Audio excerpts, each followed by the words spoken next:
Voilà, bonjour, bonsoir, Nabisika Bozwami, Bandeko Nangai, Congolais. Donc, comme d'habitude, Ndenge Boyebi que tous les mercredis, Bolandaka Nazaire TV, émission Nabino Tobandi Politics. Les lots zongeli émission ya les lots parce que l'eau jour to salaki to zwaki moi difficulté muke na technique. Yango peut-être Bolanda qui papa Robert Mbelo masolo na union sauté. Alors lelo tozali na papa Robert Mbelo lisusu. Na évité papa le Robert. Bonjour d'abord. Bonjour Ndeko Jean-Marie Tobandi. Voilà. Na kanisi to yambi yo lisusu wana. Merci mingi. Na plateau ya Zaire TV. Na évité ceux qui ont se présenter pour le bamwa di kamuke menga na yebi yo déjà. OK. Voilà. Mesdames et messieurs, chers compatriotes congolais, je voudrais d'abord me présenter. Je m'appelle Mbelo Lisaliko Wenda. Je suis originaire de la province orientale, plus particulièrement du territoire de Isangui et du village Lolo. Je suis donc le petit-fils de Mbelo Lolo qui avait sous sa juridiction 28 villages. La juridiction s'appelle Yalikoka Mbosso. Donc je suis Mbosso de Lolo du territoire Isangui. J'ai effectué mes études à Paris, mes études de droit international à Paris, et j'ai commencé à travailler au ministère des Affaires étrangères, puis à la primature, dans plusieurs cabinets ministériels. Je voudrais, avant de terminer ma présentation, pour préciser que mon père est de Lolo, ma mère est de Yalikina. Ceux qui connaissent la circonscription, ceux qui connaissent le village, peuvent en témoigner. Mon père s'appelait Adolphe Mbelo et ma mère Wasinga Priscille Henriette. Merci beaucoup. Voilà, boyoki papa Albert Robert Mbelo parce que biso mingi ba congolais to zalaka to lingaka pour le moment to yeba identité ya mutu. Le fait que mboka na biso est commis envahi et puis yango monaka ezali vraiment un problème de gravité parce que congolais nyonso akomi sikoyo vigilant pona koluka koyeba nani wana zoloba likambo ya mboka na ye. Alors ezalate ke étranger moko boye. Alors papa Robert na évité oyeli biso nini lelo nayambo nako sala moi eza discours te nako lobela communauté internationale. Bon, voilà. Bien qu'en droit international, la communauté internationale n'existe pas, donc je me permettrai de m'appesantir un peu plus longtemps sur cette question, comment je dois, pour dénoncer les méfaits de la communauté internationale. Voilà. Mesdames et messieurs de la communauté internationale, je m'adresse ici aux membres des Nations Unies, aux membres du Conseil de sécurité, aux membres de l'Union européenne, aux membres de l'Union africaine et d'autres organisations sous-régionales africaines. Messieurs, nous, résistants congolais, savons et connaissons ce que vous êtes, je veux dire vos gouvernements, sont en train de tramer contre la République démocratique du Congo. Depuis la chute du maréchal, vous avez prétendu qu'il s'agissait d'une guerre de libération, alors que ce fut un coup d'État militaire. Je voudrais vous exprimer ma désolation sur ce que le Congo et le peuple congolais a connu durant des siècles. Dès le XVe siècle, avec l'arrivée des explorateurs portugais, ils sont venus pour, soi-disant, une mission de civilisation de notre monde. Et nous savons aussi que c'est à partir de ce moment-là, vers le 16e ou le siècle, que le pape Benoît V avait autorisé l'esclavage. Nous avons connu l'esclavage qui a décimé 10 000 de nôtres. Nous avons connu l'évangélisation et au cours de laquelle Mama Kimpavita, pour avoir dit que ce sont des mensonges, ces gens viennent nous imposer leur religion, il ne faut pas les écouter, il ne faut pas les entendre. C'est ainsi qu'il a été tué. Nous progressons encore vers les années 50. Papa Simon Kimbangu a été torturé à mort et tué par des Belges parce qu'il s'insurgeait contre les injustices que vous, soi-disant communauté occidentale, vous êtes en train de faire et vous avez soumis notre peuple depuis ce temps-là. Nous avons connu des humiliations du roi Léopold II qui nous a décimés 10 millions de nôtres. Ce fut le premier génocide. Fut d'abord la traite négrière. Le deuxième génocide fut le massacre orchestré par le roi Léopold II. Et à l'heure actuelle, nous sommes en train de vivre le génocide, le plus grand génocide du 20e et du 21e siècle que vous, occidentaux, avez organisé. Et c'est Bill Clinton, Tony Blair et les autres qui suivirent le George Bush, et vous avez donné quitus à vos proxys rwandais, ougandais ou burundais de nous tuer, de nous exterminer. Vous avez utilisé, et vous continuez à utiliser, ils continuent à utiliser les méthodes hitlériennes d'extermination du peuple. Peuple congolais, ouvrez vos livres d'histoire, demandez à vos aînés qui ont lu, qui connaissent l'histoire, ils vous parleront de la solution finale. Comment est-ce que Hitler tuait les Juifs? Les fausses communes que vous découvrez aujourd'hui, ce sont ces blancs racistes qui aident les multinationales, qui les ont imposées. Ils connaissent tout ce qui se passe. Vous vous rendez compte? Même le pape François, il dit, voilà, il demande pardon à Kagame pour l'implication de l'Église catholique romaine dans le génocide des Tutsis. D'abord, c'est faux. Il n'y a jamais eu génocide des Tutsis. C'est faux. L'Église catholique romaine a perdu beaucoup de ses princes d'église. Il y avait un seul, Aman Hilal, Imana, un Ougandais, Tutsi, qui fut l'archevêque de Butare, qui est mort déjà, qui est mort incessamment. C'est lui qui organisait l'armée patriotique rwandaise à qui il cédait sa paroisse, le véhicule de la paroisse de l'Église catholique pour servir la cause de Kagame. Alors, nous parler de génocide des Tutsis, c'est un mensonge et une ignominie. Et moi, je crois que Dieu n'a pas suivi cette prière du pape parce que c'est une prière que j'appelle une prière blasphématoire. C'est-à-dire que il a usé de mensonges pour présenter cette prière.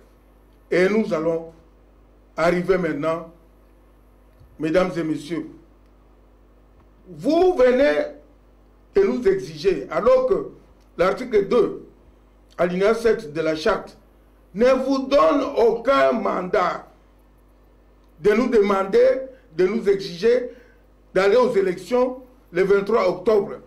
Parce que cet article interdit l'ingérence dans les affaires régaliennes qui relèvent de la souveraineté d'un État. À quel titre vous vous ingérez pour nous demander d'aller aux élections le 23 octobre 2018, élections que vous savez pertinemment qu'elles n'auront pas lieu, parce que vous n'en voulez pas. J'en viens maintenant à l'accord de la Saint-Sylvestre. Vous avez prétendu pour dire que voilà, il faut l'application de l'accord de la Saint-Sylvestre. Mais messieurs, mais vous oubliez ce que vous nous aviez appris à l'école. Caduc, que veut dire caduc? C'est-à-dire que c'est fini. C'est comme une carte, vous prenez une carte de téléphone, vous actionnez, vous téléphonez, et puis, bon, nous sommes dans un pays anglophone, on vous dit, your card is now expired. C'est-à-dire que vous ne pouvez plus réutiliser cette carte. Ouais. La carte Saint-Sylvestre, pour nous résistants, n'existe pas. Vous venez exiger à nos politiciens l'application de cet accord. Eh bien, je vais dire aux politiciens congolais ici. Cet accord, d'abord, nous savons que la plupart d'entre vous sont des médiocres qui ne savent même pas lire et comprendre un texte en français. Cet accord a été rédigé par la CENCO, qui a eu l'aval du Vatican, et puis l'aval de Paul Kagame. Donc, on veut vous faire appliquer des textes de Kigali. Tout ce que vous êtes en train de faire aujourd'hui, tous les débats sur la nationalité, sur les élections, sur les plateformes, ce sont des distractions qui viennent de Kigali. Et pendant ce temps, on est en train de tuer. On est en train de tuer à Beni. On continue à tuer en Ituri, là-bas. Et même, nous apprenons qu'il y a des soi-disant Hutus rwandais qui veulent que le Nord Kivu soit divisé, une partie pour les Tutsis, une partie pour les Hutus. Tout ça, ce sont les jeux des Rwandais et notamment de Azarias Roubaix-Roy, qui est le ministre de la balkanisation. Maintenant, je m'adresse au peuple congolais. Peuple congolais, nous sommes à la veille du 58e anniversaire de l'accession de notre pays à la souveraineté internationale. Nous devons rendre hommage, je vous demande de rendre hommage aux nôtres qui nous ont quittés. On dit aux grands hommes la patrie reconnaissante. C'est cette phrase qui est écrite au fronton du Panthéon à Paris. Je vous demande de rendre hommage au président Kasavubu. Vous le connaissez. Il a été un homme d'une intégrité morale que tout le monde reconnaît aujourd'hui. Nous vous demandons de rendre hommage à Patrice Emery Lumumba, qui s'est battu bec et ongles pour l'affirmation de notre indépendance politique. Nous vous demandons enfin de rendre hommage au maréchal Mobutu, qui s'est battu pour l'unité, l'intégrité et la souveraineté de notre territoire. Quant aux autres, Laurent Désiré Kabila fut une marionnette manipulée par les Rwandais, et ce soi-disant fils Joseph Kabila n'est autre que la personne qui a été mandatée par les racistes blancs de la communauté mafieuse internationale et de multinationales pour accomplir la mission d'extermination du peuple congolais et d'extermination de toute la jeunesse, de nos mamans et de tout le monde. C'est ainsi que nous disons, nous, patriotes congolais résistants, nous disons à ces mafieux, qu'ils soient de quelque organisation que ce soit, nous connaissons ce que vous êtes en train de tramer. Vous voulez remplacer Kabila par Moïse Katumbi? Non, nous vous disons non. Non et non et non, ça n'arrivera jamais. Nous ne voulons pas que notre pays soit remis entre les mains des étrangers qui n'ont aucun cursus honorum, qui n'ont jamais étaient des nôtres qui n'ont jamais aimé le peuple congolais. Nous n'avons pas besoin d'illettrés dans notre pays. Nous voulons, nous-mêmes, Congolais, nous assumer et repartir de nouveau pour redresser notre pays. Merci beaucoup. Voilà, Bandeko, Boyoki, quand même, papa Robert Mbelo, Misi Makambo Oyo, Ezali, qui Oyo Toko Solo, la Awa, comme si j'ai n'habitué Ezali Wana, les enjeux politiques dans RDC. Alors, les lots ont mécapé, pour ça, il t'a que n'a joué les lots, il t'a que diplomate. Alors, ton mécapé, tout ça, la moi, analyse mouké. Na moi ba biloko yo ngana na bongisaki awa pour to mekape ko lamuka biso ba congolais parce que na yoki olobi na discours na yo awa 58 ans ya nini ya indépendance yo biso de moi na soki akomi na 58 ans akomi déjà adulte alors toza toujours on dirait ba bébé bazongulu manase toza kokoka kozwa mboka na biso te yango na posé na en fait tout ça tout lobela likambo yo pays na biso Congo hein embargo des armes alors pays est agressé comment qu'on expliquer likambo wana. Merci beaucoup. Omoni bamindele bazana maele mabe résolution 33-14. Il y a je crois le 24 ou le 27 décembre 1974. Et Pekisi agression. Ce que vous avez dit, surtout, établir clairement que pays oyo ezako ko loger to batumoko boye pour pas qu'il agresser pays mususu pour pas ko bombarder pays mususu azali mutu oyo Conseil de sécurité a kotiaye devant les faits. A condamné, puis a sengaye, ba préjudice moral et matériel, ya biloko oyasali. Or, ndeko tobandi, awa nous sommes affaire à des mafieux. Yamwana lobaka mingi baza ba mafieux. Batwana bazana motema ata mokote. Lelo yoboy, ba envahir mboka na biso, ba agresser biso. Est-ce que la résolution moko au 1, 2, 3, 4 en fait dans terme de droit international tu as la résolution 1234 une résolution de faible teneur et le bas clairement te makambo agression alors 58 années aux okomona na koloba boye ba politiciens années 60 na tango balumuko na bakasavubu. Puisque Baoutaki, dans l'école de formation belge, parce qu'au moins la notion il y a État, mais il n'avait pas la notion politique. Article 22, il y a loi fondamentale, il y a 1960. Et le Bikaka, le président nomme et révoque le premier ministre. Point. Oh.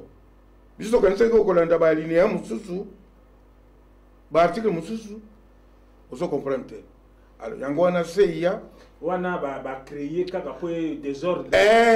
CIA ba legissima ya Kasavubu. Vous on a teke Lumumba, azo mise ba bitumba na ba kwanga alors que Lumumba zaki kutu na makamutangana ba zo bana na ba kwanga. Lumumba était à Accra. Avec une kokuta situation. Alors, l'ambassadeur des États-Unis oyazaki wana komona na bungi mais le chef de station CIA, Devlin Mutumabe, a déclaré avant Koufa dernièrement, je ne sais pas s'il est encore mort. Il n'était pas, Lumumba n'était pas communiste. Oh, le pauvre. Donc, Bobomaki Mutupamba. Bah, il y a songi. Bah, il y a président de la République. Dans la Constitution, loi fondamentale, le lobby, aux gens droit qu'on nomme et qu'on révoque par le ministre. C'est ce qu'il avait fait. Erreur mounene. Oh, papa Kasavubu à Salaka. En révoquant le Mumba, Yangoyo et entraîné par trouble surtout. Entre-temps, ya kanisa kike akodemere babengisi Tshombe pona ko atenio parce que ba mercenaire ba oyo ya Tshombe bazaki kaka ko revendiquer ni na Tshombe azonga alors kaka la même communauté basali maele Tshombe azongi premier ministre ko banaka bazo banda campagne électorale boye ok bazaki déjà ko préparer Mobutu ayi kokota. Mobutu, il a eu de la chance. Il a régné pendant longtemps parce que nous étions dans la période de la guerre froide. Période de la guerre froide, où Bazako Banga Soki, pays, Sakai Naimingi, allez, à côté, il y a des soviétiques. Et en Guara Bazako Banga. On avait laissé Mobutu gouverner, suite à une erreur. Oh, il y a mon copain Salaki, il y a un chute place wana. Suite à erreur, oh, mon copain Salaki, au ricolo, il y a armé. Il y a armé pour Nazana na bande comme tout, où il y a DSP, président Bazaki Pembeni, Balobi, il avait abandonné l'armée. Voilà. Na terminé nous oui, parce que Motuno na posé qui ok, pourquoi biso na Congo tous embargo ya ba armée alors que tous en agression. Motunyo sazo le bilan, mais jusqu'à présent, balongoli na embargo en côté. Oui, embargo est bandaki ndenge. Déjà ba utiliser qui ba paramètre nyos. Massacre ba étudier à Lubumbashi. Ce qui était un mensonge. Collecte Brackman ba utiliser qui azaka membre gaza ko la baza membre ya CIA. Ba utiliser pe moninga ya Mobutu Etienne Tshisekedi. Oyo ba komaki ko kende ko senga ti na ambassade ba pesa bato ba visiter. Cela veut dire que à partir à wanande tozwa ke embargo ya bazalaki déjà na maele mabe ya kobongisa po tango eleko apartheid bayebi ki apartheid kende kosila bazalaki déjà puisque plan est occupé et ba multinational et bazalaki déjà ba année 60 pour ba exploiter ba multinational ba nini ba nkita na biso mais eloko zako bloquer bango apartheid en Afrique du Sud. Tant l'apartheid bafungoli obandi ko fungola apartheid bomona ki mohamed ko boye Mobutu akenda kuvanda na Goma pendant 6 mois azaki déjà koyoka mpema mabe oza ko yakuna embargo sur les armes armer les Rwandais pour nous désarmer pour que tango bakoya ko kota facilement yango yo to komaki na nini tango babomi pe Laurent Desire Kabila erreur basalaki balobi o armée congolaise baza désarmée ba soda alors que ba soda oyo toyebi formé par Mobutu baza ko lobake suko uzomona munduki baza ko benga ngo mwana ezala ko mwana na ye donc alors bosenga basenga bino bo abandonner Minduki. Alors c'était la dérive l'ambassadeur américain ba koti na kati oyo moto azalaki wana swing swing akotaki na kati et puis en même temps baye kosala ke tango baye kosala 1+4 ndeko na biso Jean-Pierre Bemba azalaki koyeba eloko za koleka nsima na ete yaonga na lingi po to progresser muke to komi na temps wana qu'est-ce qui se fait que même étant au Kabila le père aye ti ba Jean-Pierre Bemba wana ba kandi est-ce que mutu moko azwa ki idée ya kosenga teke ba longola embargo wana parce que na je oyo bango basalaki batindi Tshisekedi batindi nini trouble na Lubumbashi ba créer ba biloko wana ali ba pesa embargo na Mobutu mais embargo yozo ko ba embargo bon mais Kabila oyo bazoko ba Kabila Kanambe yaza na embargo te lui il achète des armes donc les alliés mayenne na bango il achète des armes mais ce n'est pas pour nous pour notre défense. Il y a la République démocratique du Congo. C'est pour sa défense et pour sa clientèle, sa confrérie de tueurs tous rwandais. Ba armes za ko somba. Boyoka ki ka gezo moko ya bato comment mone ebungi ngai. Oyo kende ki Kisangani. Bon. Tunanga ba armes ngoza wapi. Yangwana ba pesi na balendu na ba ema kuna. Na Ituri. Alors muta akele ko yamba ba armes wana parlement na biso. Na ba député nyonso wana na ba ministère.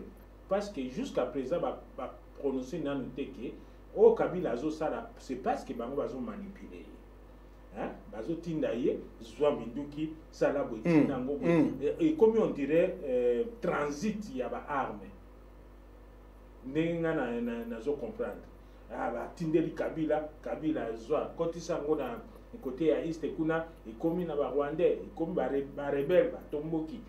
Sikoyo pona nini 58 ans biso ba congolais tokoki ko déclarer que ba longola embargo wana. Mais bon, imaginons te déclarer ba longola embargo, ba longola ngote parce que ça ko desservir ba intérêt na banko. Ce sont des blancs, des racistes blancs, groupe ba Tony Blair, groupe ba Bill Clinton. Oui, ça boni. Nini Clinton a tonga Clinton Center. Oui. Ce qui ba image Clinton Center. Est-ce que comment ça Clinton Center? Clinton Center. Salaire na président américain de moto ko tongise le ko wana. Bango na ba Bush, na ba Tony Blair. Ba somba ba propriété na Sicile. C'est-à-dire que dans le mois de décembre, tant que ça comme Malili na Mamboka Poto, bango ba keleka na Sicile, ba tonga ba villa na bango kuna, na mbongo ya nani? Ya makila bandi kona biso, o ba kufa. Voilà. Na lingina suki enfin moi mukeli kambo ya ba arme wana. Oyebi Nazalaki conseiller chargé de questions stratégiques dans le cabinet du ministre Ramazani Baya. Voilà. Tout ça qu'on voit quelques injonctions, enfin injonctions, c'est-à-dire ministère, il y a défense. Dans l'air, on est aquí, on est sumba. Bakosenga biso, bo senga biso franchise. Franchise, c'est-à-dire exonération. Pour la colis diplomatique, aux Akouta, na Port Elizabeth ou bien na Cap, ils ont transité na Dar es Salaam pour écouter na Burundi. Il y a des armes pour, soi-disant, armée la 813e brigade de FARDC à Ouvira. Or que c'était des mensonges. Armes en Koya, Ekoti, par le port à Dar es Salaam, et Mati, na Burundi, et l'équipe Burundi, tina Rwanda. Monsieur Zokota, na port à Mombasa, na Kenya. Donc, ils ont dit qu'on promoko, ba yokani entre bango, ba multinational. Pour ce qu'on tourne, ba trop comme Sarkozy, ba Macron, Sikoyo, ils n'ont pas d'argent. Arrive à Koloba, tout ça a besoin d'uranium na Congo. Hein? Bon, uranium, nani a zoko teka uranium, Moïse Katumbi, na Joseph Kabila. Ah, mais tout ça a besoin d'uranium wana. Macron a continué à battre, bakuta na Moïse Katumbi, na nani, pour bapé sabo. En passant, Macron a 10% pourcentage na ye.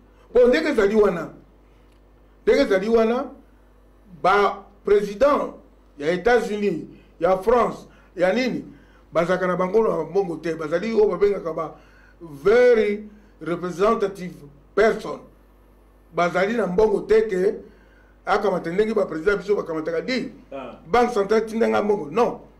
Bango balikaka na banzela ba chobo ndenge wana ya ko créer ba embargo, ko créer ba bitumba pour bazwa ba pourcentage. Ba pourcentage na ba o ba ya ba lobby na ngila sisa lobby o teka ba arme. Babenga ngo le complexe militaro-industriel. Voilà. Voilà. De banekonangai to yoki muke na place wana, c'est-à-dire que eza normalité toujours comprendre te eloko nini ezoleka pays oyo eza agressé mais oni basali bango embargo ya baarme même ata bapolicier na biso bamilitaire na biso Kabila otaki kodésarme bango baarme c'est-à-dire que embargo ezali ka mpona peuple congolais omoni eloko nga nalobaka nayebi te soki nga moko nazaka soda nayebi réaction na ngai linga ozala place nini place wana te po soki nalobi awa ke bayebi po badésarme ngai nabeti bango masasi les gens vont rigoler bakoloba olobi ndenge wana oza bololo ya civile soki nazaka soda bon nakoki kozala na réflexe mosusu eloko wana oza koloba bacorrompre toute la classe politique congolaise tala sikoyo nani yango bapesaka ye micro po aloba te na bahomme politique banani Félix Eva Zaiba Charlot ya Kamere parmi opposants balobaka nous irons aux élections, nous avons créé une plateforme pour la boy. Ezali bato quoi Félix Chilombo Eva Zaiba Katumbi bon Katumbi on a libanda oui soit disant bakamataka le congolais Fayulu na habité oui car bango pays au alors bango wana baza ko drainer sima na bango des applaudisseurs des congolais au bayebi makambo ibelete bon tala par exemple kiloko uzwa ba congolais na Goma pour ba kena ko applaudir Moïse Katumbi na Kigali. Voilà, toko koma nano na place wana to wana ezalaki première question na biso to lingaki to yeba ba nini ba stratégie nini baza kozwela biso c'est-à-dire baza ko éliminer congolais force ya congolais nyoso par la corruption domination mais eloko ngo banda kala bon tokoma nano na SADC ouais bon espoir na biso nyonso ezalaki na SADC que na SADC kuna peut-être bako obligé Kanambe que voilà signer que yo kosala boité tout ça au longo tout ça en fait espoir ya congolais ezalaki wana que ça soit to vivaka na ba espoir alors eloko nini esalemi stratégie ni SADC azoya nango SADC. Bon, il faut d'abord dire ce peuple congolais que SADC c'est une organisation purement à caractère économique, échanges commerciaux, tout ça. Et ça y a une armée. Donc, bateau, ça y a armée. Et ça y a pays de Grand Lac, tout ça. Bon, au départ, les gens qui ont là, on a évité ce qui SADC. Peu bakoti dimension il y a défense na kati il y a ba statut na bango na éviter wana na ko bino sembo na éviter mais tokota na bozindo makambo Kabila babengi na bato SADC babengi que pour le 18 Amonia le 18 va s'arranger na Chilombo Félix parce que bato mingi balobaka Chilombo.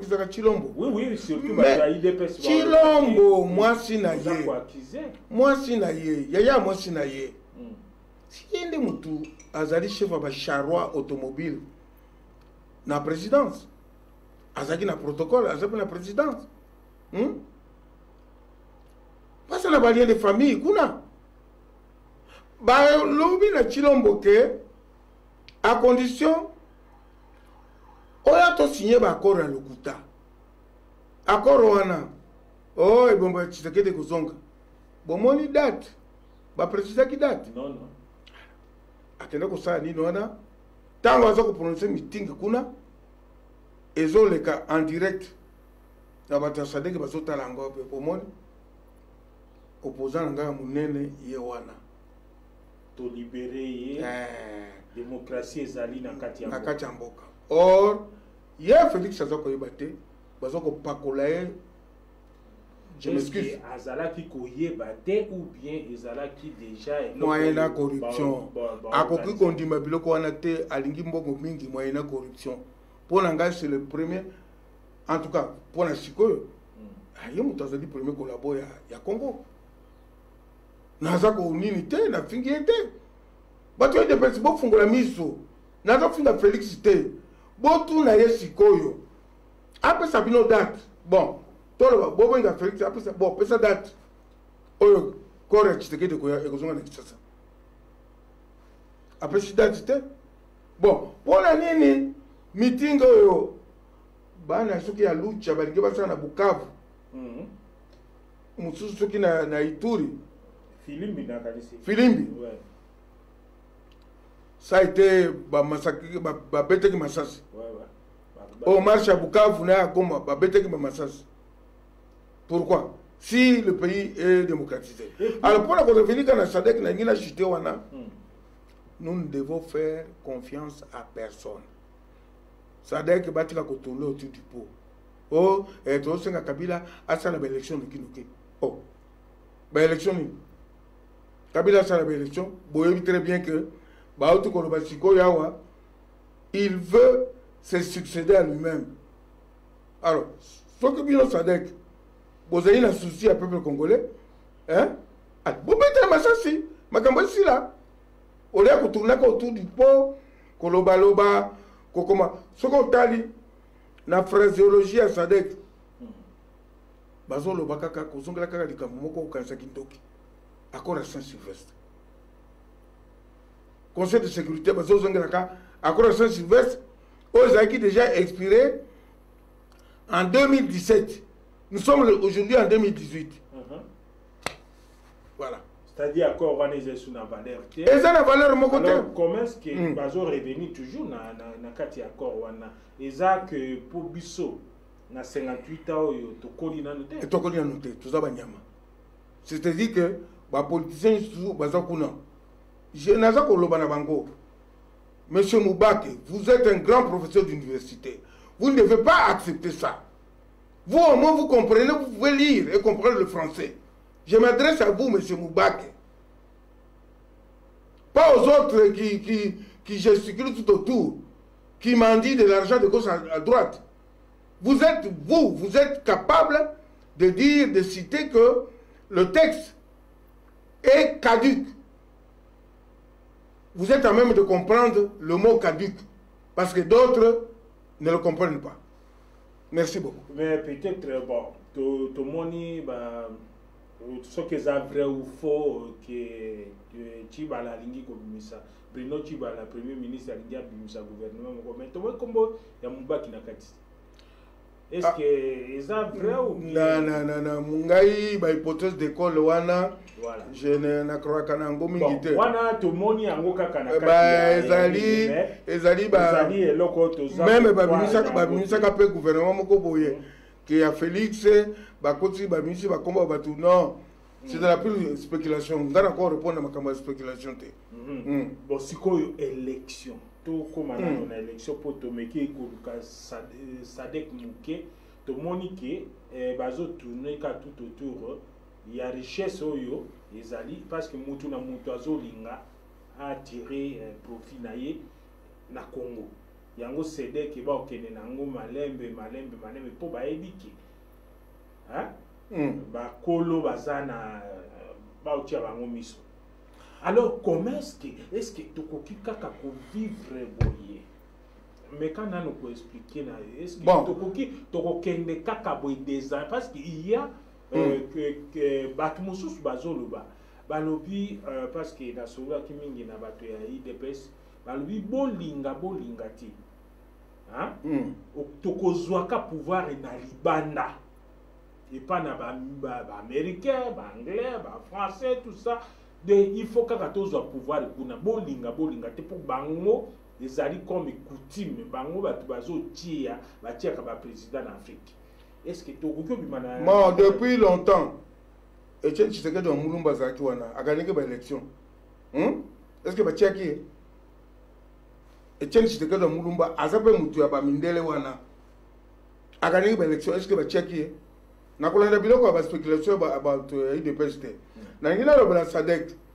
SADC pour la Lobabouye. T'as là président surtout. Même président Massire. oya Botswana oya liboso alia biloko ya Congo na président ya Zambie ba Chiluba na banani balia mbongo ya Congo ba président ba Malawi balia mbongo ya Congo ba président ya Zimbabwe a commencé par Robert Mugabe na oya sika zaki ministre de défense balia mbongo ya Congo ba président ya République sud-africaine balia mbongo ya Congo. Alors bango bazolinga te un Congolais de souche à Kamata. Bon, on a vu le voyage à Mosengo qui na bango kuna. Bon, on ne peut pas spéculer là-dessus. Bango pe baza bezo oh. Bati po bavimisi mabumu. Biso pe il faut toda mer tolia. Yango wana ozomona mamakamba na mango zambili pelika. Olobi ba élection. Deko Jean-Marie Tobandi élection za kandengeni. Yomoko utuko lobake toza na crise identitaire. Il faut d'abord l'identification. Il y a ba électeur. Ba carte d'identité. Qui est congolais, qui ne l'est pas. Parce que pour voter, il faut aux la congolais. Bon. Ba carte d'électeur, bien sûr. Ba fichier électoral. Pour le mettre en ordre. Et puis,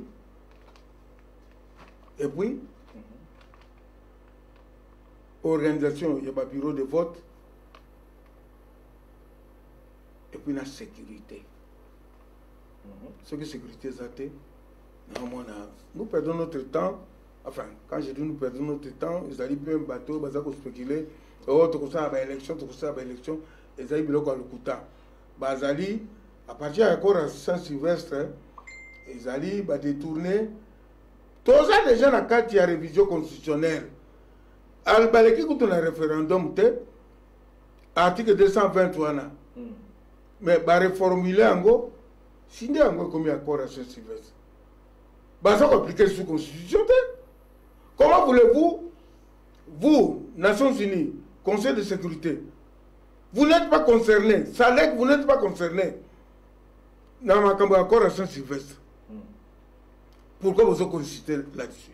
Et puis, bateau va signer un accord. Hein? Bateau va signer un accord. Bazan a mandat à mon côté.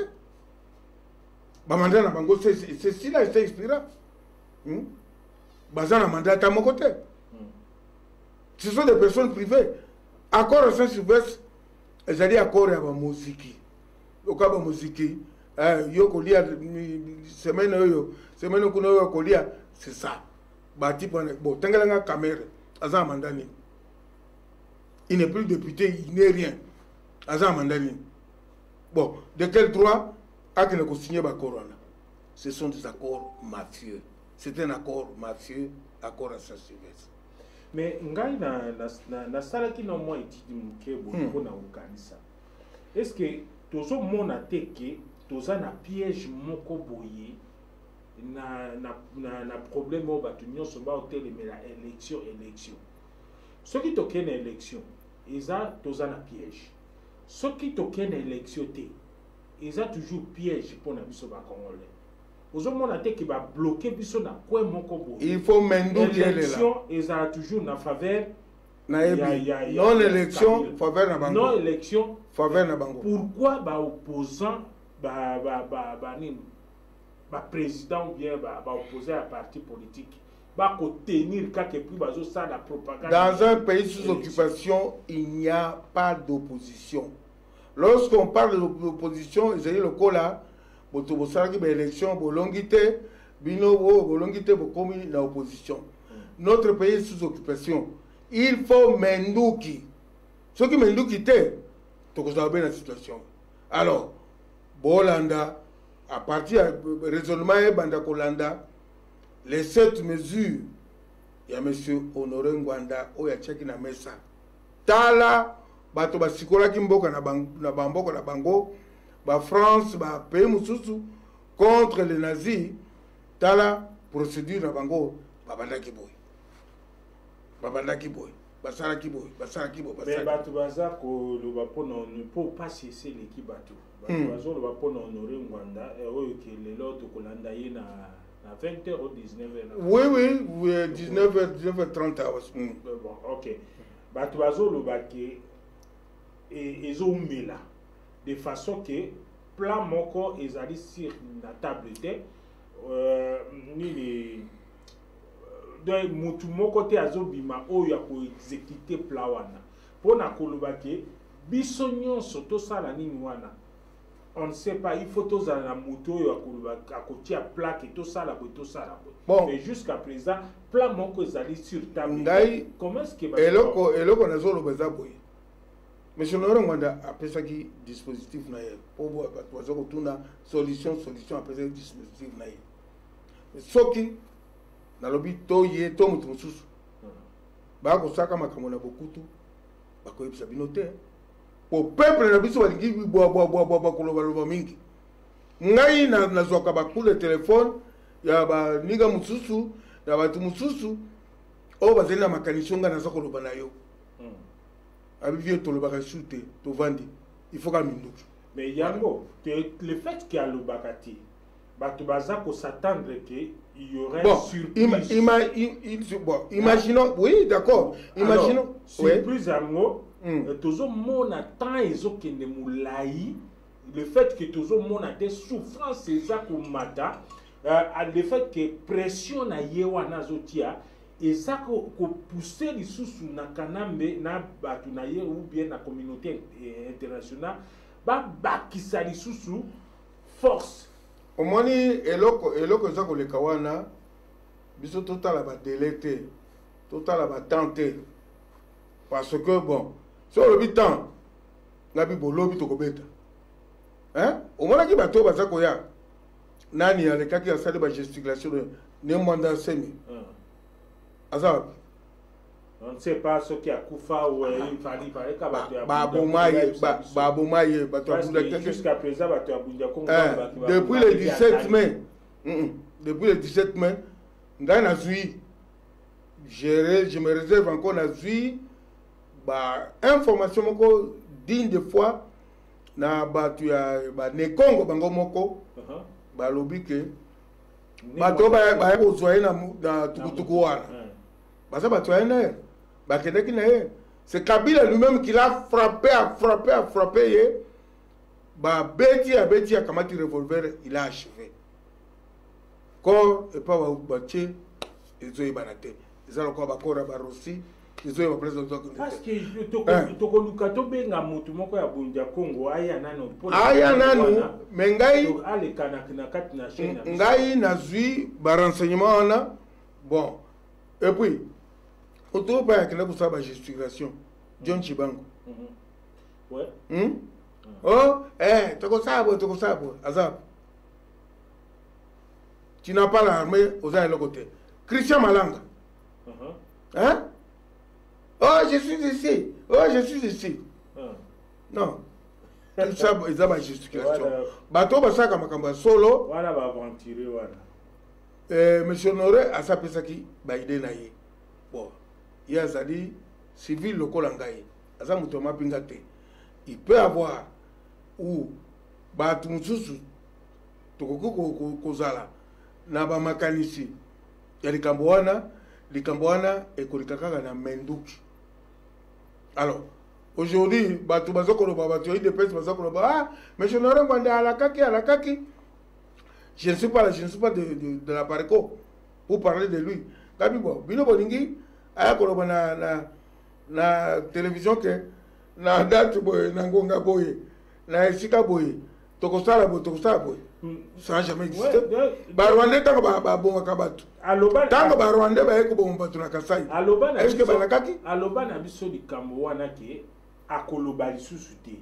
Hein? Akoki pe koloba te ke tokosala boy tokosala. Mais sikoyo le fait que peuple congolais a yebité nani ou place nini likambo kobandela ou nini siko biso nyonso tofandi stand by tozo zela me tozo mona ke pasi eza komata ka komata est-ce que bato babandi kosila espoir komi kosila epa na papa Honoré Ngwanda ozo mona te ke bato balembi yango sikoyo ezosenga ke nani ube plan oza nini.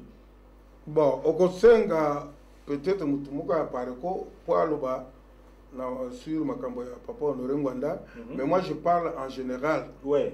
En général, les autres zo le baka en général. Ba résistant, ngai ata soki na yebi. Hein, j'ai aussi des contacts là-bas tout. Ce n'est pas devant la télévision na kolobango que nous allons faire ceci, nous allons faire cela. Mais je Honoré Ngwanda aloba ki pona ko susciter ba réaction ba Congolais. Bon. Mutango Kabila. Chale kaka na voiture. Yemoko. Alors, ngai na lobite ke ngana za soda. Singina za soda. Par exemple, de konabiso arma tungulu. Odobo kala mabanga. Mais fungulo grenade ba kala e. Et là vous allez eloko moko explosion. Donc, eza eloko moko ko senga ka ba sipo. Tala général Heinrich ou azalaki mutu mabe bango de ba metaki plan ya solution finale. Hitler nommé que gouverneur ya Pologne. Hein? Ba polonais ba ekotika la cadeau moko na nini boye neti koli moko boye. O koli na yo atali pe koli euti Allemagne tout ça afungula koli boye. Il a été charcuté par explosion à nini. Alors Congolais basoda bozolo ba yo soda penza olate a sukutu babi na yo ke pesa monduki na yo yo pe opesi.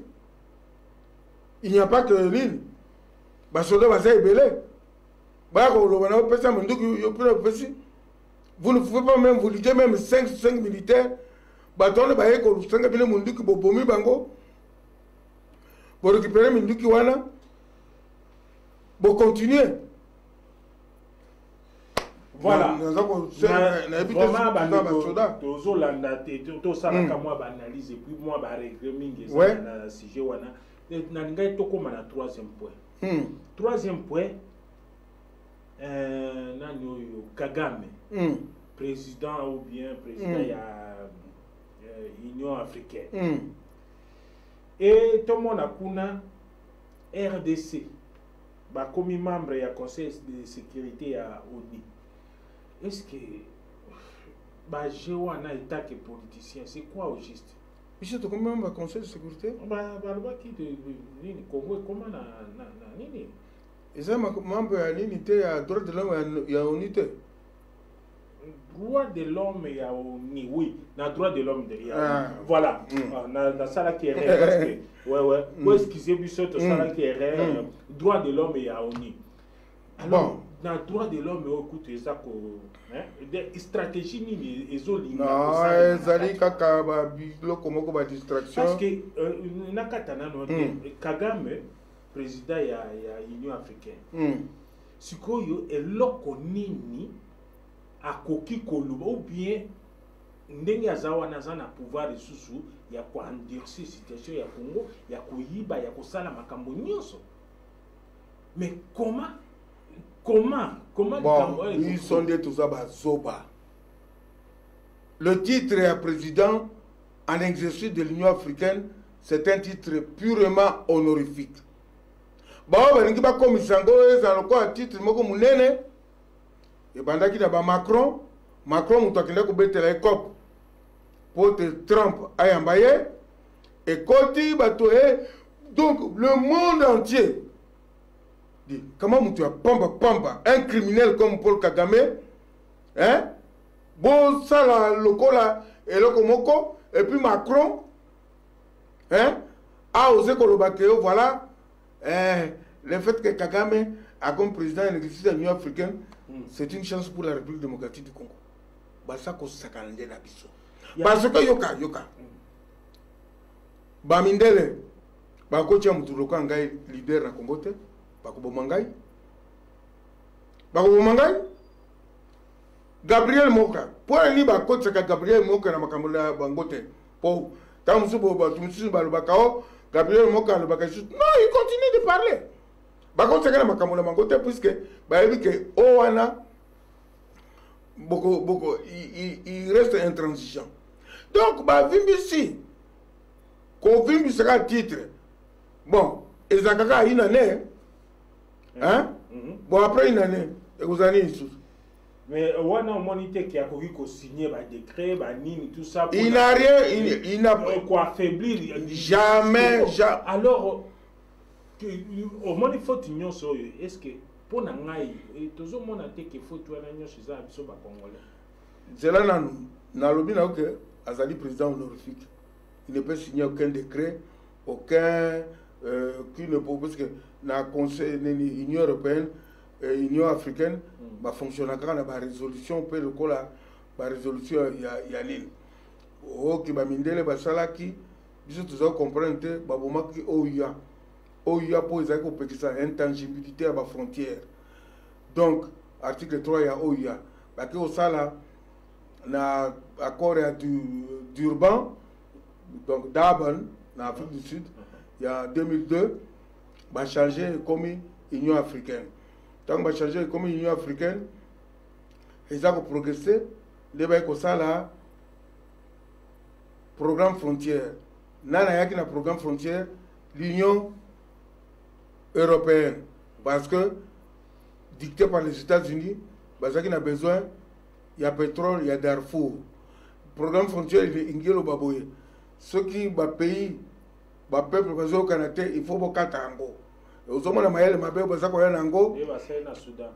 Il va ser na Soudan, il va s'appeler la province de Kivu. Il y a Nord Kivu. Bakata côté Moko, il y a Batutsi. Côté Moko, il y a Hutu Rwandais.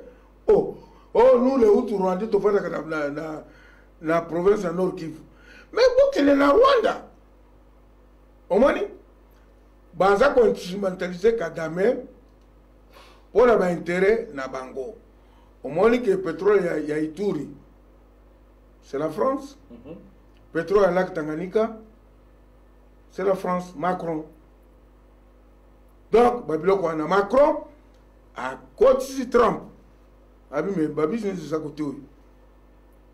Kagame au Boudaka na session les cas qui me yambaye yangola bo mona ki wa yambaye Kagame na bilo na bango basaka na yaba Illuminati o basaka na Suisse ya Davos et ça dit ba ni moko ba rencontre ya ba Illuminati et ça dit bilo comme forum économique te est-ce que bon babilo ko nyonso alors kondima bandimi la République démocratique du Congo na bon on a la droit de l'homme la poudre aux yeux pour nous flouer quand bateau bon mon est-ce que droit de l'homme est ça je comprends pas ce que droit de l'homme est à la cap hein de Kagame Kanambe na batu de baza na CPI de basi bakangi bango to le kanano to comme na CPI wana Fatou na Bensouda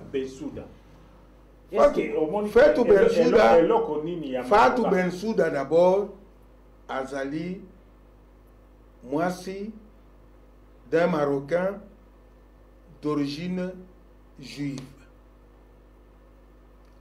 marocain bazali lié na Soros na Konrad Adenauer biloko moko bangonde bakreaki CPI pona ko bangisa soki président moko africain alingi asala likambo moko neti ko kangama na mboka na ye attention bango babangisi alors babangisaki El Bashir est-ce que ça musala ya nani ya Conseil de sécurité ya Nations Unies vous œuvrez pour la paix bino bozo senga na Bensouda akanga Bashir El Bashir donc El Bashir oya Soudan na beaucoup c'est azaki nanzala Bensouda azaki nanzala a téléphoné Kanambe oh voilà otika ganga boy bon tu peux venir comment tu chèque naie et ça a été chèque à boyer c'est du liquide parce que le chèque traçabilité na ba banque ekotika ba trace akabati bambongo et puis kuna na ba juge bazana lae na ba tunyo tu bazakuna ba bike mero na lokola bimi Ah, Mwandambu, la biso pe ezali. Départ na ye, retour na ye. C'est Kanambe qui paye et puis là qu'on se trouve à l'aide. Azakutu mwasi moko ko tela na azakutu na bon tolobele ngopo ba congolais bazo kanisaka aye kwa kanga kabila. Sha muko ba senje kabisa. Donc vraiment bazo comprendre makamangote. Vraiment toza opusa na ligne na biso parce que tolingi tozo koma muke tozo kele muke. Mais politiquement totali sikoyo ke église mpe ezalaka na kati ya politique na église. Alors pardon, totala nano situation oyo église catholique na kati ya Congo na sikoyo makambo ezoleka na kati ya église kimbangiste na gouvernement. Bon, église catholique romaine d'abord, tant qu'à Deutéronome 8 verset 6 à 9. Nous avons dit que mettra en pratique qu'on a parce que nous avons dans un pays, dans un bon pays, pays de montagne, pays de cours d'eau, pays de lacs, pays où la pierre est devenue comme le fer, pays de ceci, pays de ceci. Jusqu'à verset 9. On a héritage, on Zambé, appelé Sangai Nayo. Mais Basango, Nabutu le 31 décembre 2016, Bakamati, Batosin Zambete, Deutéronome 17, verset 15. Tu mettras à la tête de ton pays, donc je paraphrase parce que Dinangozaninte, Mutu Oyo, Azalin de Konayo. Au quotidien, la tête, il y a beaucoup de Te, Mutu Oyo, qui n'est pas parmi de tes frères. L'Église catholique romaine, dans la nuit du 31 décembre 2016, ils sont passés outre le testament que Dieu nous a légué, toi et moi, c'est ce pays-là. Bandeko, Boyo Kangai, ça c'est la valeur spirituelle de la République démocratique du Congo. Deutéronome 8, verset 6 à 9. Oh, yozali contraire, blasphème, oh, yozali abomination. Oh, basango basalaki, baaplikaki, Deutéronome 17, verset 15. Bon, fungo la Bible, bokotanga. Donc, dès l'instant où l'Église catholique romaine bato saki nzambe te omonaki ndenge bazaki en confusion na Canada baleka boye bango nde baza kosalela kanambe mosala. Alors quand dans l'église kimbangiste, rapport à l'église kimbangiste na l'état congolais, bon, l'église kimbangiste est au service de Kabila. On est surtout Batouba Monaka.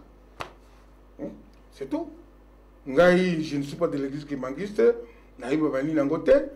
Ba ramification, ba rapport ya Kiangani na Kabila. Et ça dit, ba rapport moko clair, ba tenu suba monango. Alors là, nazolo bana ba kimbangiste boy. Nalingite bo bana kuchanga misapi. Ambelo afinga na fingi binote. Et ça, nous avons constaté. Ce qui nous a dit que nous avons mabe, a beaucoup corrigé que place où nous avons dit bunga, qui a gagné, azana yemutu Kabila te, qui a gagné azusa musa na ye.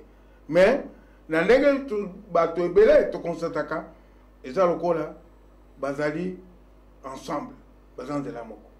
Parce que yé moko alobaki, voilà, yé moko alobaki qui aza ami personnel ya Kabila alors. Mais ça, bon, l'église qui mangue ses amis barrés. Oui, il y a résolution 26 résolution de Bakangani. Il y a 3 égale à 1. Bon, 26 égale à 1. Si il y a 26, il y a Kanagati. Et là, comment on a koloba et puis bato bazotala bayebinga o bayebinga bako yebango obi don oyo nzambe apesa oyo ya ba 26 hein oyebi ke eleki bafrontière nyonso oza koimagine ke mutu na age ya 26 ans akende mpe balakisa ndenge nini ya kobeta musique classique oyo papa Armand te yango wana te moi ngai nalobi kaka ke soki musique wana eza koservir à la gloire de l'éternel à la gloire de Dieu musique classique ezalaka musique moko apaisante bon nalobi te ke na poli papa Armand mais na préféraka na ngai nayoka musique oyo orchestre philharmonique première orchestre philharmonique des noirs au monde même aux États-Unis nayebi te soki baza na baorchestre composé nano yaki te ya noir et puis baza koyekola biloko wana na age nini po musique classique bayekola yango nde 3 ans 4 ans 5 ans 6 ans hein oh non on est venu seulement comme ça ils nous ont dit il faut tenir comme ça allez bakotanga banote parce que bainvita ye na Allemagne bainvita ye na États-Unis partout là même na Monaco awa na Londres pe bayaka na Londres ayaka oui ayaka nini orchestre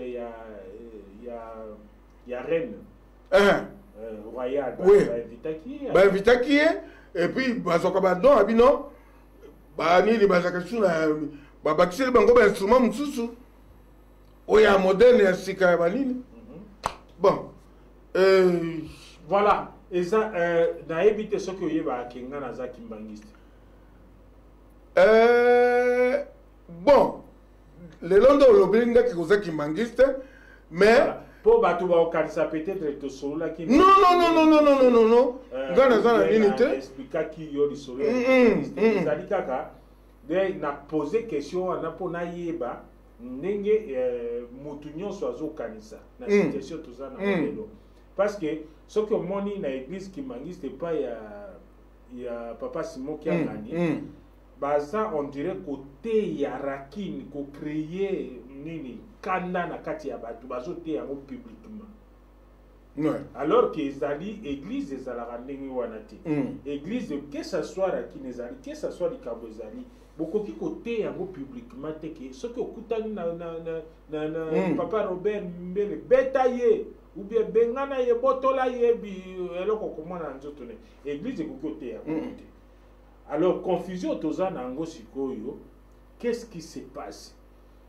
eloko nini oyo ezosalema po papa Simon Kimbangu oyo ya liboso oyo ya koko atikaki asala enseignement wana te asala yango te toye kokuko bana na misato batikala kosala enseignement wana te mais comment ça se fait que tokomi na situation moko ke enseignement ya sike komi kobima et enseignement moko diabolique enseignement moko ya haine yango sikoyo nazwaki temps na tout na papa na biso po apesa eloko ne meto solo la nekutu likambo koyeba oyo yebinga kimangiste kaka sikoyo voilà nakanisi toza lisu na temps mingi ya koleka te ya koloba te mais papa mekanano ko éclaircir biso rassemblement les amis de Moïse les amis de Jean-Pierre Bemba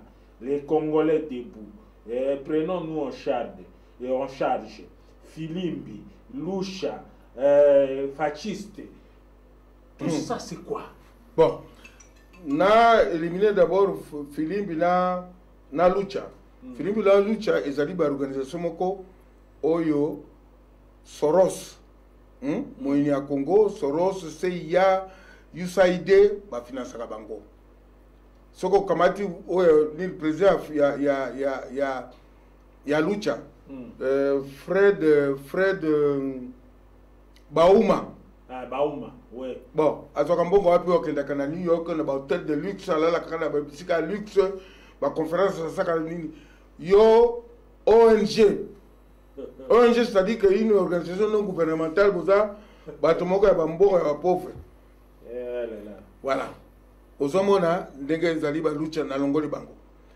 les partis politiques traditionnels, rassemblement, UDPS, c'est un conglomérat de médiocres et d'aventuriers. Ensemble, ils allaient l'organisation rwandaise. Ensemble, na ba UNC wana, ils allaient préfabriqué, il y a Rwandais. Baza na nini ata moko te parce que soko landaki na tindelaki yo mutu moko azali collègue to animaka na émission na Radio Horizon nani monsieur Lokobot Freddy Lokolongo ya kola na Katanga abimisa dossier na tindelaki yo pe na nini yo kotanga sur Moïse Katumbi. Alors, ah oui, non, mon akiam. Tant on a tali si Moïse Katumbi na ndekone kate benga bime. Est-ce que ba Congolais ba ima kamboyo? Malheureusement, ba Congolais surtout bazana na ba téléphone, ba iPad te quelques rares ba tout bazana mwambongo de ba batara ba landa kango. La masse populaire ba ebi angote. Alors, ba parti politique on a surtout Naba ensemble, Naba citoyens debout, Congolais debout, c'est un conglomérat de médiocres et d'illettrés. Illettrés, Moutobokoloba, ah, mais un bel offre qui va tomber illettré. Illettré, il dit Koloba, Mouto a une vision politique, Yamakambo Ambokate. J'appelle ça illettré. Il dit Koloba, il sait peut-être lire. Mais il ne sait rien comprendre. Dans le Batoawa, est-ce que la résolution des Nations Unies, le Conseil de sécurité, et qu'on serait résolution, et qu'on rappelait, et qu'on invoquait, parce que la préambule, considérant ceci, cela, rappelant ces résolutions, Mokoni ne va qu'on rappeler que le Congo a été agressé. Résolution 33-14, il y a le 24 décembre 1974. Mon colonel va rappeler la résolution 15-14-15, il y a 30 décembre 1960, où le Bikimbo Cannabis est indépendant. Mon colonel va rappeler article 2, il y a charte. Pour que non, Bissoni, Toko, la République démocratique du Congo, parce qu'ils ont pays indépendant. Mon colonel va rappeler l'article 51, il y a charte. Aux gens qui exercer un droit légitime à la légitime défense. Ça la Kangote. Enfin, quand je dis Koko Saka, donc, Koko c'est un peuple congolais. Kolobao, Nini, tout ça qu'on s'inquiétait. Voilà, Conseil de sécurité. Tout ça qu'on s'inquiétait pour la exploitation illégale et illicite, il y a ma matière première. Tiens. C'est une première nouvelle, monsieur. Vous oubliez que c'est la MONUSCO. Mais non, mais justement, c'est la MONUSCO qui a créé toutes ces pistes d'aviation, d'Aruchuru, Walikale, partout. Ce sont des aéronefs, c'est-à-dire avions. Il y a MONUSCO.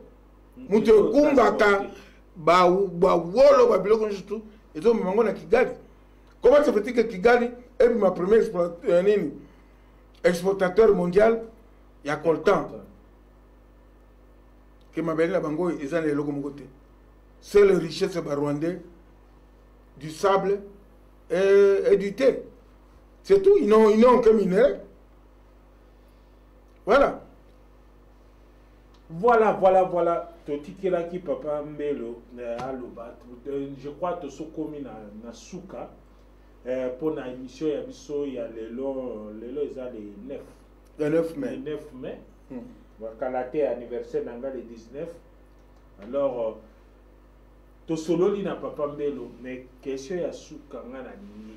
To solo li vraiment na monyoso bien.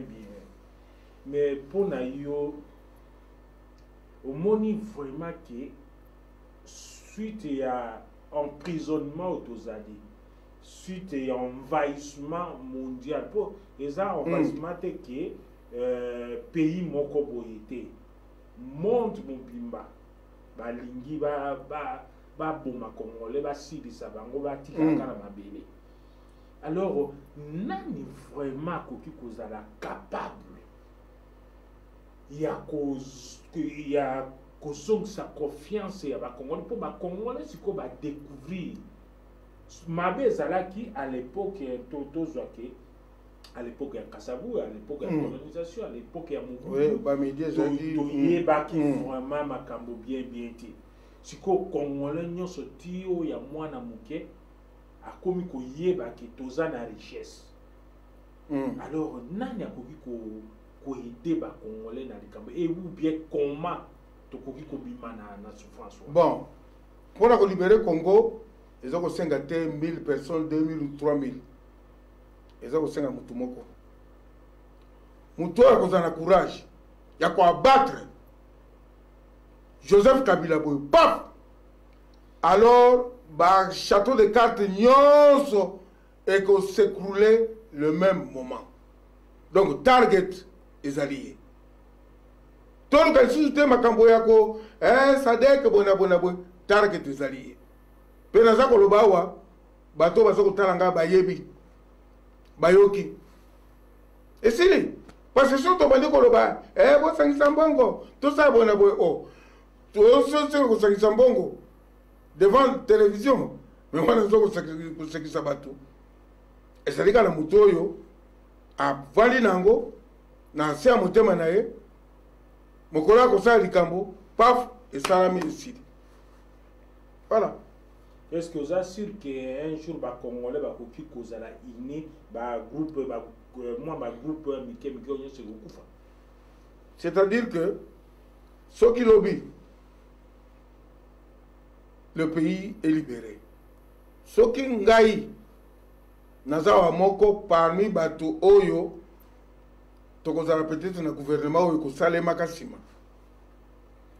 Non, nous n'allons pas aller vite comme ça. Il y a papa n'a pas pardon. Non, non, non, non, non, non, non.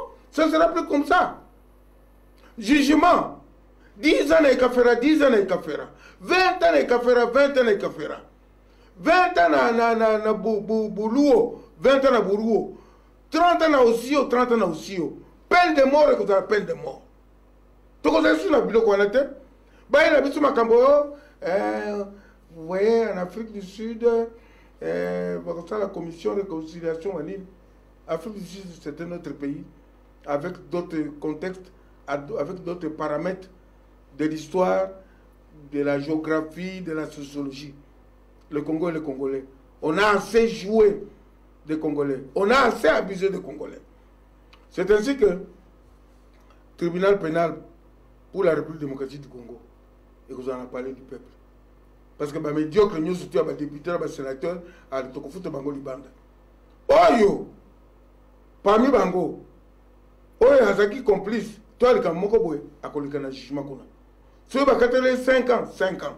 Et puis, dans la politique, Oyo que si demain il y a un tribunal pénal sur la République démocratique du Congo, à Kangio Ndengewana, au Kozaïsou n'a pas droit à ta moko souté.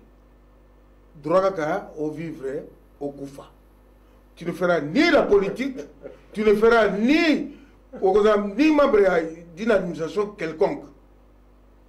Donc si tu as la chance que Bakangi ou Babomiote, au cause la prison, c'est comme une prison, au cause de la kaka, au cause de la prétention à mon côté, que j'ai été professeur, non. Parce que vous avez détruit le peuple congolais. Vous vous rendez compte? Hein? Bisous tout ce qui est au baboye. Pour tout, tant qu'il peut ma classe na Congo, bon, Kamata Bana, ou à 6e secondaire, si quoi? Ou à ça littéraire, le Kolangaï. Mais Koyo Kalbimi, vraiment. Oh, Lin, Kokedakou Tukunate. Il y a deuxième licence en droit. Deuxième licence en droit. Ce que nous avons peuple, banda ko boma enseignement, éducation, banda ko boma basi. Tala nenge ba ko sa basi. Bazo ko tsa bango banzete na ba mission vert. Ba débris de verre. Na ba organe donc génitaux na bango. Ba to belé ba koma ba livre wana nani oyo Pierre Péan. Pierre Péan dit les médias mensonges, comment va livre belé. Mais je ne sais pas qui n'a Patrick Mbeko, stratégie du chaos du mensonge. Pourquoi on se dit ah ngana okotanga te mais italio tanga ou bien comment il y a yo contredire o yaye. À partir du crime organisé en Afrique centrale de babongo ya batu mususu bon nangai pe malgré que diplomate nangai na batu ko tanga ah makambo ezakinde boy ezakinde boy. C'est à partir de là que j'ai commencé à intéressé na comme ba réquisitoire nangai tome 1 tome 2 tome 3 tome 4 ba réquisitoire spécial na groupe na biso parce que ngai groupe nangai je crois que toujours que le chuté ils a dit Zaïre Renaissance. Alors ce que tu as filiation politique na yo na kolobana yo monsieur Tobandi, moi je suis moboutiste et je mourrai moboutiste. Voilà. Papa Mbela za moboutiste akufana moboutiste biso atoza na kati ya ZRTV. Voilà nakalisi tokomi presque na suka na éviter papa Mbelo soko kozana na liloba mosusu ya suka po to clôturer émission na biso lelo. Le fait que to sali émission moko eleki tellement kitoko nakalisi mbalazima to ozayisu na besoin na yo. OK. Na lingi na suki saka na likambo yo boye po toyoki bato ebele baza koloba tel bakonome premier ministre tel bakosala bona boye. Bandeko poti ko saka na mboka wana. Hein? Premier ministre. Tala, biso to mona bon, to koloba ke na période ya Lumumba ezaki période moko troublé tout ça. Même moto bozo ko contester we. Kengo adon. Suka telemi en tant que premier ministre. Na koloba ko tout que parce que na koloba ko tout à travers que madame moto à travers que mabe. Vous sentez l'autorité. Ouais. Bangonz Carlibond, vous sentez l'autorité. Ba vieux papa Boboliko, vous sentez l'autorité. Ba vieux Singa Uju, Magal Bakamingite, Soko Telmika, vous sentez l'autorité. Ba Mounou Koji, l'intello, vous sentez l'autorité. Sabo Pida Banki, vous sentez l'autorité. Mabi Moulumba, vous sentez le premier ministre. Oyo Bazaki, ce qui a été tellement Bazako Loba, devant ses pères, ses ministres, Bazako sentir vibration. Maintenant, qu'est-ce qu'on voit? Qu'est-ce qu'on voit? Tout ça qu'on a mboka wana te. Tout ça mboka wana. Olingi ba pesa. Po barwande bazako sekande biso. Ba ko pesa nini ya tel a kozana nommé premier ministre. Quelqu'un qui n'a jamais mis ses pieds dans un bureau, qui n'a jamais écrit même une petite un petit dossier soit donc wanande na lingaki na bo na lo na lino wana. Deuxième problème on a lingi na suki sanango na ngena lo baboye opposer question mingi obi 58 ans tout est idolâtrie.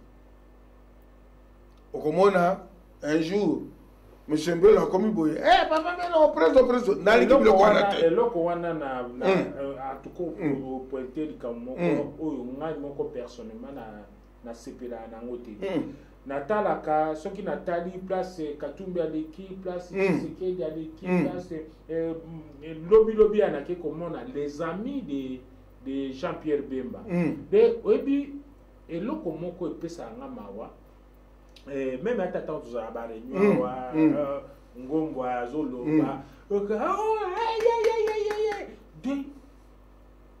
on dirait batala moko boye mutu alobi eloko moko ya bien te le fait que aza président ya parti na bino bopeteli maboko bosala bakri soki bandenge nini eloko wana soki vraiment biso bacongolais tokomeka vraiment tozala neti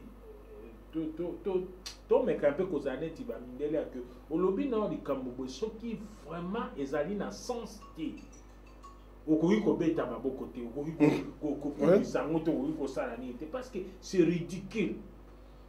Congolais azanga soki amone papa ngile preso le Cameroun. Non. Même mutu ambongo azoleka na batini kuna peut-être la poto la poto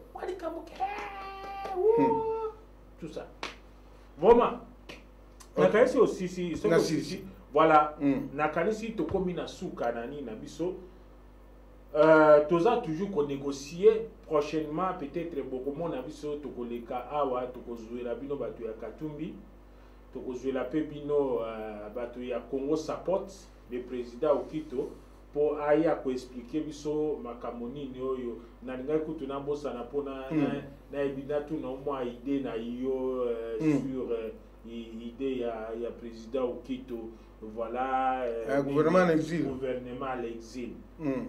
Est-ce que c'est quoi? Bon, Warezali envie na yo pesa Warezali pour ceux qui na lobby bon, nazomona bon, ceux qui na lobby nazomona utilité na ngote bakoloba voilà. Aza jaloux za nini. Donc asala eloko na ye ceux qui kozala bénéfique. Je dis bien, ceux qui kozala bénéfique. Pour la biso ba congolais à UK, tant mieux. Je le soutiendrai. Mais d'emblée, vous posez la question. J'aimerais convaincre le gars du contraire. D'emblée, vous posez la question dans la mesure où les paramètres, comme vous changez rapidement dans mon campo, bon, on connaît ça. À quoi vous expliquez, mais je ne suis pas comme tout le monde à la Canaille. C'est un gars bien, tout ça, bien, mais. Moutouzoki, au moins les bâtonnets que Bazaka. Ce qu'on a dit contre l'idée à Moutou, c'est une idée. Ouais, monsieur le gouvernement d'exil. Mais nous avons na ligne présentée. On a contre rien. Mais non! Je ne suis pas contre monsieur le président Okito. Non. Donc, on a l'habitude de soli. Mais idée. On a contre idée. Il faut qu'on ait une opinion à exprimer opinion. Peut-être que tant qu'on s'en lango, ceux qui ont dit que il avait raison. Na koya pa ka appel l'émission yo. Na ko ko ba bien non. Na miko sakinga moko. Il a raison. Voilà nakanisi to suki ndenge wana. Donc to kozala na bino mercredi prochain na ba ero kaka soki bo kota bo bandaka ko kota